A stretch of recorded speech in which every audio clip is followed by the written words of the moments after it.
trucks. Sir Handel and Peter Sam had hard work while Skarloey was away. The owner gave them buffers and even bought a diesel named Rusty. But Sir Handel grumbled continually.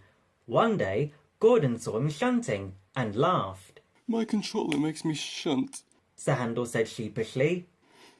And take trucks to quarries too. I'm highly sprung and I suffer dreadfully.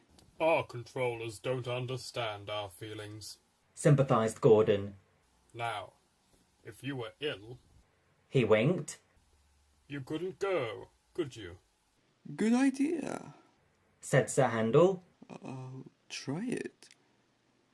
I do feel well. He groaned next morning.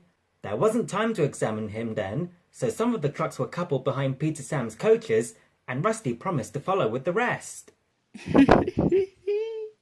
Sniggered Sir Handel, but no one noticed. They were all too busy. Peter Sam didn't mind the extra work. He left his coaches at the top station and trundled cheerfully through the woods. The trucks chattered behind him in an agitated way, but he paid no attention. It might have been better if he had. Slates come from quarries high up in the hills. They travelled down in trucks on a steep railway called an incline. Empty trucks at the bottom are hitched to a rope. Loaded ones at the top are hitched to one another. By their weight, loaded trucks run down the incline, pulling up empty ones. There are strong brakes in the winding house at the top to prevent loaded trucks from running down too fast. The ropes are very strong too, but in spite of this, trucks sometimes play dangerous tricks. Peter Sam never bumped trucks unless they misbehaved. Sir Handel bumped them even if they were good, so they didn't like him and played tricks whenever they could.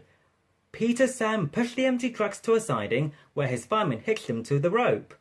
Then, on another siding, he pulled back some loaded trucks. With these in front of him, he stood waiting. More loaded trucks stood at the top of the incline, ready to come down. They couldn't see Peter Sam. They thought he was Sir Handel and wanted to pay him out. They began to move. Faster, faster! They grumbled. They reached halfway, gathering speed. Scrag him! They yelled. No! Wailed the empty trucks. It's Peter Sam! But it was no use. The loaded trucks were straining at the rope. They broke it with a crack. Hurrah, hurrah! They roared, hurtling down the hill. Peter Sam heard them. He shut his eyes. His driver and fireman crouched in his cab. The crash jerked him violently backwards. Ouch! He shivered. I didn't expect the cold bath. The water poured from a channel smashed by flying slates. He was soaked from funnel to cab. Beep, beep. He spluttered and was glad when he heard Rusty's answering. Toot! Bust my buffers! Exclaimed Rusty. What a mess! Never mind, Peter Sam, we'll soon get you out. He soon pulled him away from the water and the trucks.